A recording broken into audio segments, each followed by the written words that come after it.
રહ્યા છો વાયન ન્યૂઝ. હવે જોઈએ અગત્યના સમાચાર. વડોદરા રાજપૂત ક્ષત્રિય સંગઠન દ્વારા સમાજના તેજસ્વી તાલાઓનું સન્માન સમારોહનું આયોજન કરાયું.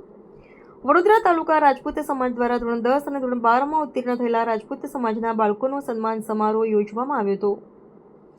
આ પ્રસંગે સમાજના વિદ્યાર્થીઓને ટ્રોફી તેમજ શિક્ષણલક્ષી સાધન સામગ્રીનું વિતરણ કરી તેમનું મનોબળ વધારવાનો અનોખો પ્રયાસ કરવામાં આવ્યો હતો. સમાજમાં બાળકોના વિકાસ માટે યોજાયેલા કાર્યક્રમમાં ધારાસભ્ય ધર્મેન્દ્રસિંહ વાઘેલા સહિત સમાજના અગ્રણીઓ અને પૂજ્ય અરશદ બાપા ખાસ ઉપસ્થિત રહ્યા હતા અને વિદ્યાર્થીઓ બાળકોને આશીર્વચન આપ્યા હતા.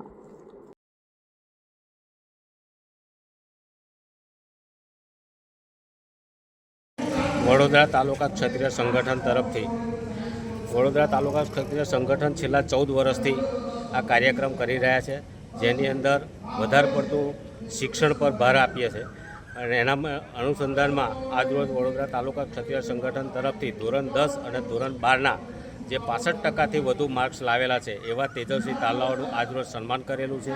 જે સન્માન વડોદરાના શેરખી ગામની અંદર ગાયત્રી આશ્રમ, જે હર્ષદ બાપાનું પોતાનું સાનિધ્ય છે, તેની અંદર પવિત્ર જગ્યાની અંદર રાખેલું છે, જેની અંદર વાઘોડિયા વિધાનસભાના ધારાસભ્ય પણ આવીને ઉપસ્થિત રહ્યા હતા. હર્ષદ બાપાએ પણ બધાને આશીર્વાદ આપ્યા અને વડોદરા તાલુકા સંગઠનના તમામ મિત્રો અને આજુબાજુના ગામના જે દાતાઓ છે એ દાતાઓ બધા ઉપસ્થિત રહ્યા છે અને આ કાર્યક્રમને સરસ સારી રીતે અહીંયા પરિપૂર્ણ કરેલ છે.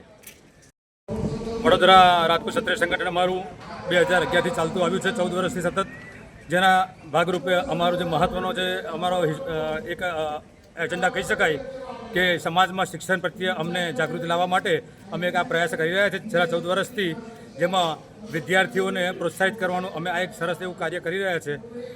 આજે અમે એના ભાગરૂપે ધોરણ 12 અને ધોરણ 10ના વિદ્યાર્થીઓ જે 65%થી વધારે લાવવા જેવા તેજસ્વી તાલીમ સન્માનનો કાર્યક્રમ રાખેલ છે, જે સૌની ઉપસ્થિતિમાં ખૂબ સરસ કાર્યક્રમ થઈ રહ્યો છે.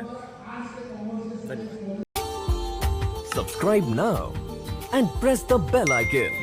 Never miss an update.